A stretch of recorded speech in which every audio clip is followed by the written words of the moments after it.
இந்த 10.5 நாம இன்னைக்கு கொடுங்கய்யா கொடுங்கய்யா கொடுங்கய்யான்னு பிச்சைக்காரன் கேட்குற மாதிரி கேட்க வேண்டிய அவசியம் இல்லை.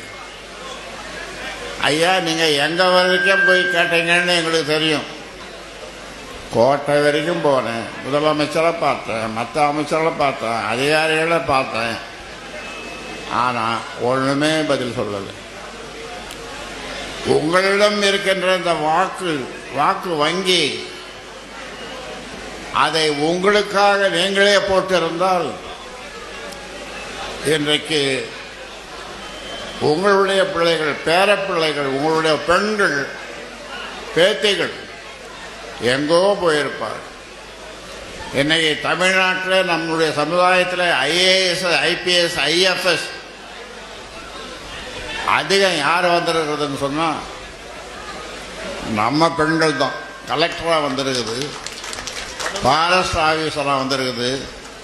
உங்கள் மாவட்டத்தில் மருங்கூர் மாவட்டத்தை சேர்ந்த ஒரு குடும்பத்தில் ஒரு ஐஏஎஸ், ஒரு ஐபிஎஸ், இன்னொரு பையன் அவனும் வருவான் கலெக்டரா.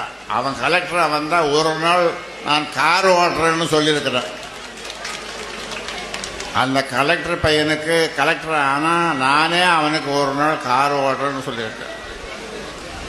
உங்கள் பிள்ளைகளெல்லாம் கலெக்டர் ஆகணும், பெரிய படிப்பாகணும், டாக்டர் ஆகணும், என்ஜினியர் ஆகணும், விஞ்ஞானி ஆகணும். அதுக்கு தானே நம்ம கேட்குறோம். ஆனால் இப்போ என்ன பண்ணுறாங்க, சூரத்தேங்காய், ஒரு தேங்காயை உடைக்கும் போது நீங்கள் பிள்ளையாருக்கு தேங்காய் உடைப்பீங்க. எப்படி உடைக்கிறாங்க? ஓகே, இப்படி சுற்றி உடைக்கிறான், எல்லாம் பொறுக்கிக்கிறான். இவன் வன்னியன் என்ன தரம் பண்ணுறான், வன்னியனுக்கு கிடைக்கிறது ஓடு, தேங்காய் ஓடு. அவன் போய் பொறுக்கிறான், தேங்காய் ஓடு இவனுக்கு கிடைக்கிறது. அவன் திங்கிறான், இவன் ஓட்டை பார்த்து ஓட்டை வச்சுன்னு ஓட்டை தண்ணி அவன் முடியும்.